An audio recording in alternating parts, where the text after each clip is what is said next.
Bienvenidos al informativo de Magnífica TV, dedicado a ofrecer las noticias más relevantes de la Iglesia. Hoy es miércoles 14 de octubre de 2020 y estos son nuestros titulares.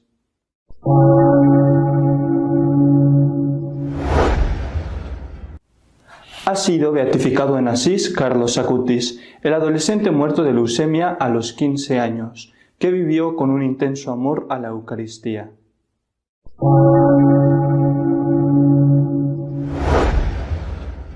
El Papa ha nombrado al cardenal Farrell, camarlengo de la Iglesia, presidente de la Comisión Vaticana para Asuntos Económicos Reservados.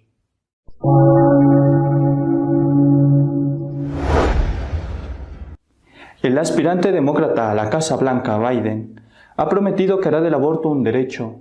El cardenal Müller ha pedido que se defienda la vida con el voto.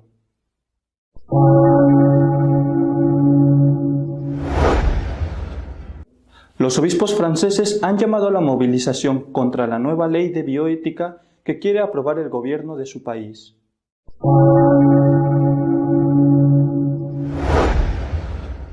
Carlos Acutis, el adolescente italiano muerto a los 15 años, ha sido beatificado en Asís. Su vida fue un ejemplo de pureza y de amor intenso a la Eucaristía.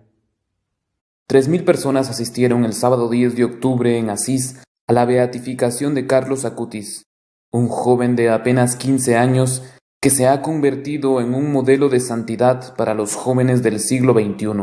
Fue beatificado por el legado pontificio Cardenal Ballini. Carlos Acutis falleció hace 14 años y su beatificación certifica que este joven italiano vivió de forma extraordinaria el seguimiento de Jesús. A los 5 años de su muerte se abrió el proceso diocesano de beatificación, el cual se ha visto cumplido este sábado. El rito se inició con la solicitud por parte del obispo de Asís de la beatificación de Carlos. Seguidamente, el postulador de su causa presentó una semblanza del joven. Y la respuesta del cardenal Ballini fue la lectura de la carta en la que el Papa inscribe al joven en el libro de los Beatos y establece su fiesta el día 12 de octubre. Inmediatamente, mientras se escuchaba un canto de aclamación, se descubrió una gran imagen del nuevo beato e inició una sencilla procesión en la que un diácono portaba un relicario hasta el altar, siendo acompañado por los padres de Carlos, Andrea y Antonia. El cardenal Ballini, al comenzar su homilía, dijo que Carlos era un chico normal, sencillo, simpático, jugaba al fútbol, amaba la naturaleza y a los animales, tenía muchos amigos de su edad. Se sentía atraído por los modernos medios de comunicación social, la informática, añadió, que usaba para transmitir el evangelio, para comunicar valores y belleza. El cardenal destacó su amor por la Eucaristía, en donde mantenía viva su relación con Dios y que el propio Carlos definía como mi autopista para el cielo. Vivió con serenidad la enfermedad que le llevó a la muerte. Carlos se abandonó en manos de la providencia y bajo la mirada maternal de María repetía: «Quiero ofrecer todos mis sufrimientos al Señor por el Papa y la Iglesia. No quiero ir al purgatorio, quiero ir al cielo».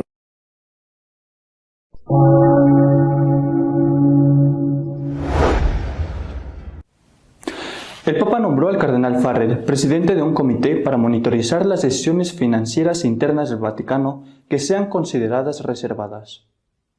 La llamada Comisión para Asuntos Reservados está formada por 5 miembros que tienen la tarea de supervisar los acuerdos financieros que están exentos de la nueva Ley de Contratos Públicos del 1 de junio.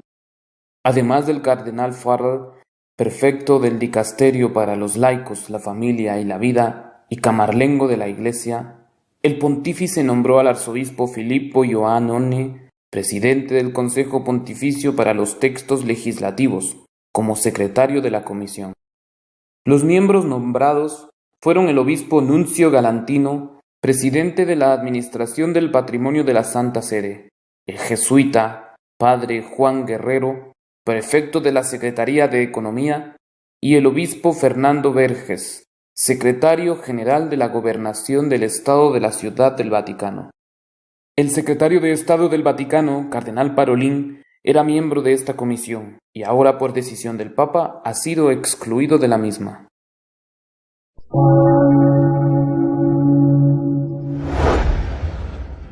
En plena campaña electoral norteamericana, el demócrata Biden ha dicho que si gana hará del aborto un derecho. El cardenal Müller ha pedido que se defienda la vida con el voto. Joe Biden, candidato a la presidencia norteamericana por el Partido Demócrata, ha confirmado que convertirá el aborto en un derecho por medio de una ley federal en caso de que la sentencia Roe contra Wade de 1973 sea revocada por la Corte Suprema. La respuesta le ha llegado a Biden de parte de un cardenal alemán hoy ya retirado. El cardenal Müller ha señalado los temas fundamentales que están en juego en las elecciones presidenciales y la diferencia cualitativa entre unas cuestiones y otras según la doctrina católica. Según el cardenal Müller, antiguo prefecto de la Congregación para la Doctrina de la Fe, en las próximas elecciones están principalmente en juego las vidas de los no nacidos, así como de los ancianos y los enfermos, frente a los que promoverían el aborto y la eutanasia. En este sentido, el cardenal señaló que según la doctrina católica, no todas las cuestiones tienen el mismo peso. Algunas cuestiones se pueden debatir legítimamente, como el muro de la frontera con México, pero no las vidas de los niños no nacidos sin ser cómplices de su asesinato.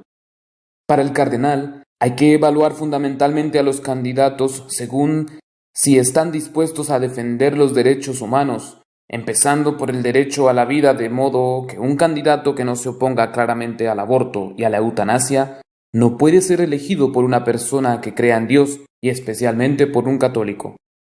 Para el cardenal Müller hay 3 puntos decisivos en estas elecciones. En primer lugar, el sí a la vida contra el aborto. En segundo lugar, la libertad de religión contra la generalización de la ideología de género. Y en tercer lugar, la misión de los Estados Unidos de defender la democracia y los derechos humanos contra las dictaduras.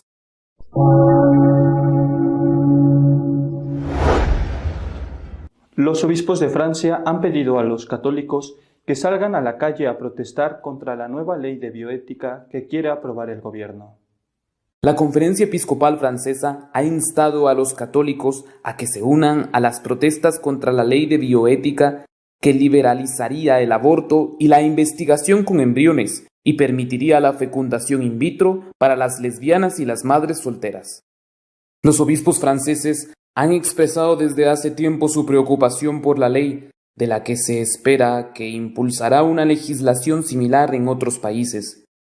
¿Puede una sociedad ser fraternal cuando no tiene nada mejor que ofrecer a las madres afligidas que la eliminación de sus hijos? Se preguntan los obispos.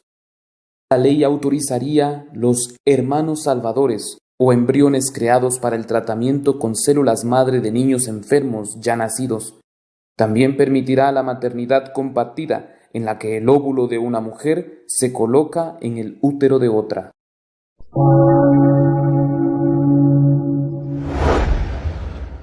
Nuestro editorial de esta semana está dedicado a comentar la encíclica Fratelli Tutti, publicada por el Papa Francisco. El Papa Francisco acaba de publicar su tercera encíclica, la tercera encíclica de su pontificado Fratelli Tutti, hermanos todos. Es una encíclica que ha despertado entusiasmo en algunos y ha despertado también indiferencia o incluso rechazo en otros. Para entender el por qué, creo que hay que entrar en el contenido y en el objetivo de la encíclica. Primero que hay que decir es que una encíclica, cualquier encíclica, es un documento del máximo nivel dentro de los documentos del magisterio de un pontífice, inferior, por supuesto, a los dogmas de fe, y que tradicionalmente ha estado dirigida a los obispos, a los sacerdotes religiosos y al pueblo católico. Bueno, eso ocurrió también en la primera encíclica del Papa Francisco, aquella que, según el propio pontífice dijo, había sido escrita a 4 manos porque estaba ya preparada por el Papa Benedicto XVI. Pero en cambio no sucedió con Laudato Si, la segunda encíclica del Papa Francisco.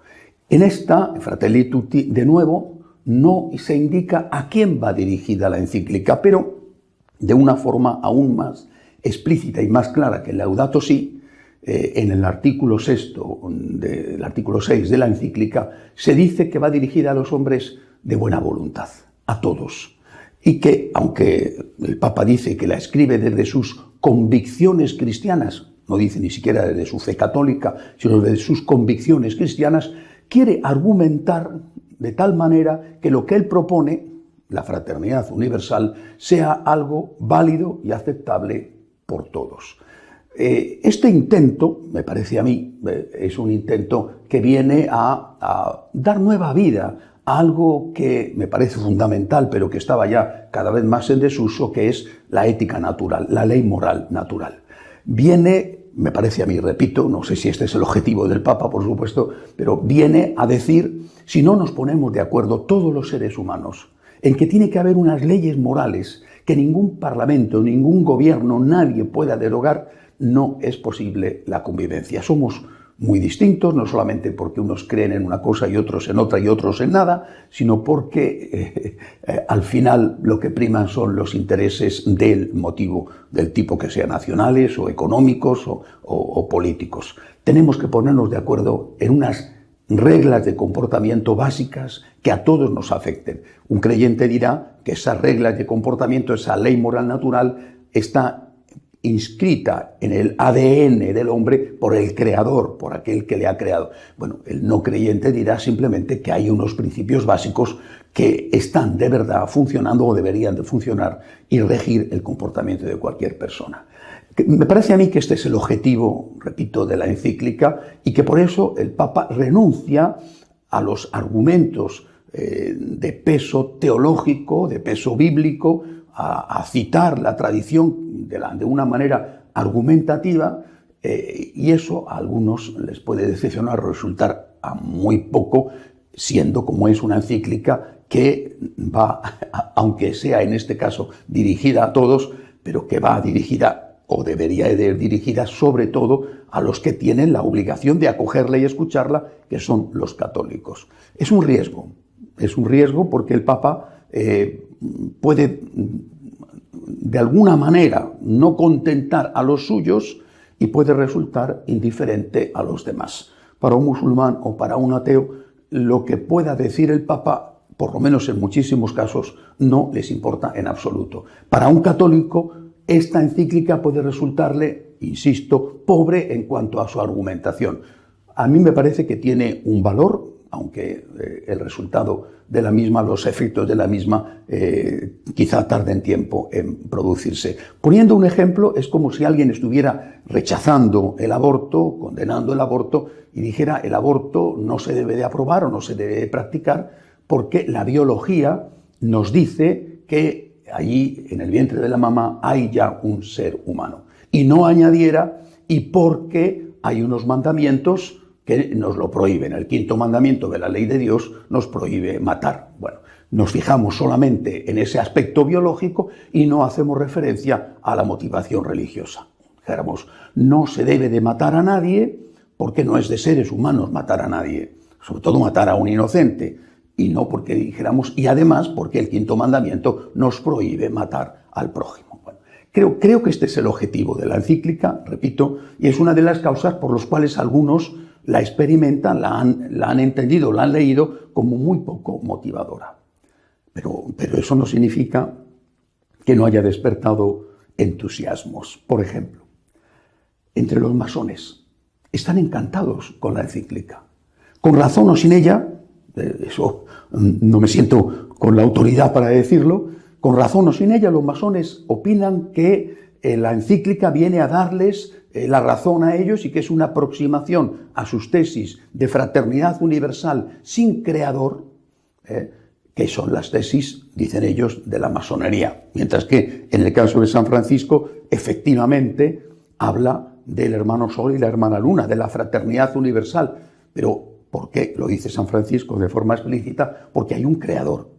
Es el hecho de que todos seamos criaturas del Creador lo que nos hace a todos hermanos. Suprimiendo la figura del Creador, los masones dicen que la encíclica les da la razón a ellos. El Papa posiblemente no ha hablado de esto, como lo hizo San Francisco, repito, para poder tener una base de diálogo con todos los hombres y no solamente con los creyentes en la existencia del Creador.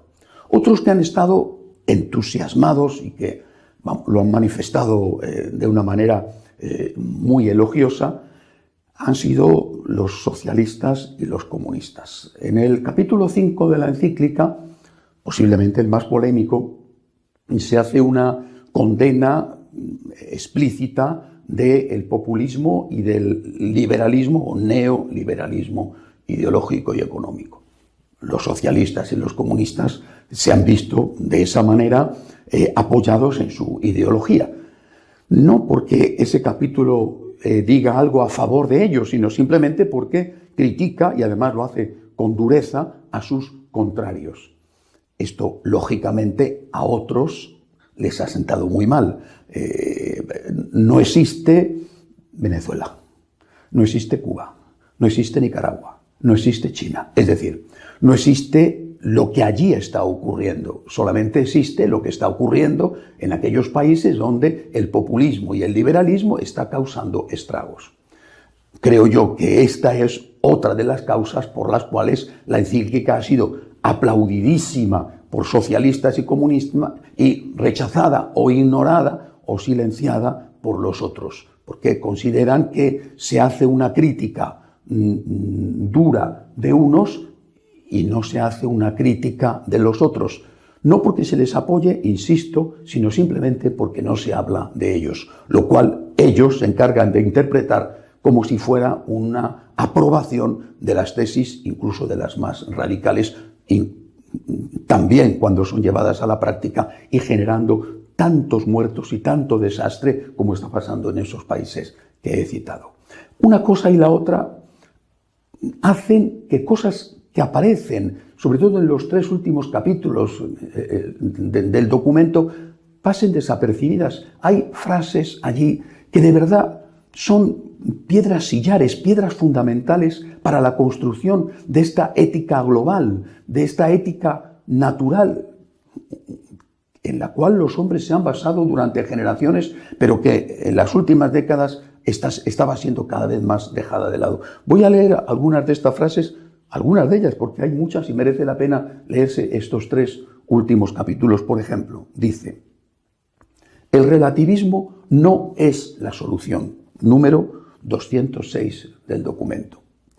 La verdad es una compañera inseparable de la justicia y de la misericordia. Número 227. Amar a un opresor no es consentir que siga siendo así. Número 241. El perdón no significa olvido. Número 250. Creemos que cuando en nombre de una ideología se quiere expulsar a Dios de la sociedad, se acaba por adorar ídolos y enseguida el hombre se pierde, su dignidad es pisoteada, sus derechos violados.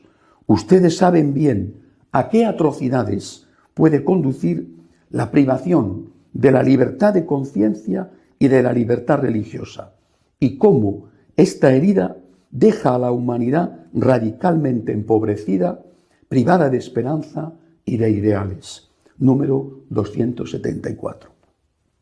Los cristianos pedimos que en los países donde somos minoría se nos garantice la libertad, así como nosotros la favorecemos para quienes no son cristianos allí donde ellos son minoría. Hay un derecho humano fundamental que no debe de ser olvidado en el camino de la fraternidad y de la paz, el de la libertad religiosa para los creyentes de todas las religiones. Número 279.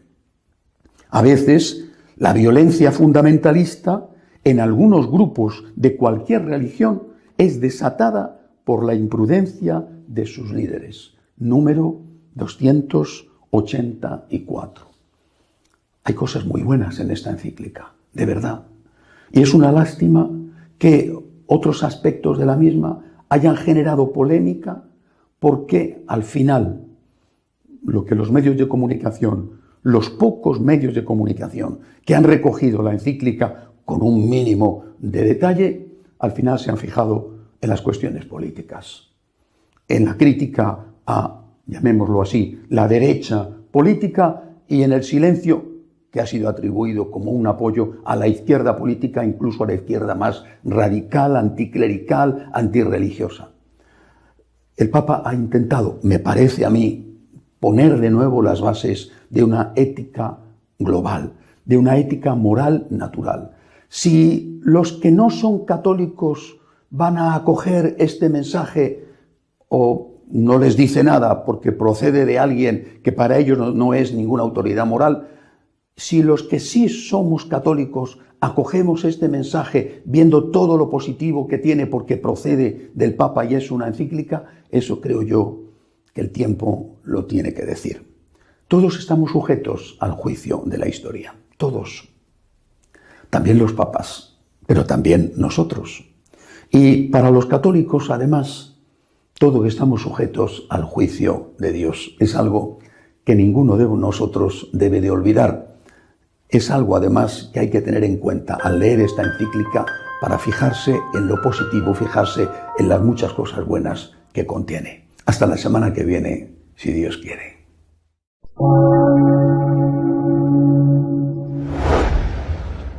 Si deseas estar al tanto de lo que va sucediendo en la Iglesia, puedes hacerlo en la página web de noticias www.católicosonline.org. Hasta la semana que viene, si Dios quiere.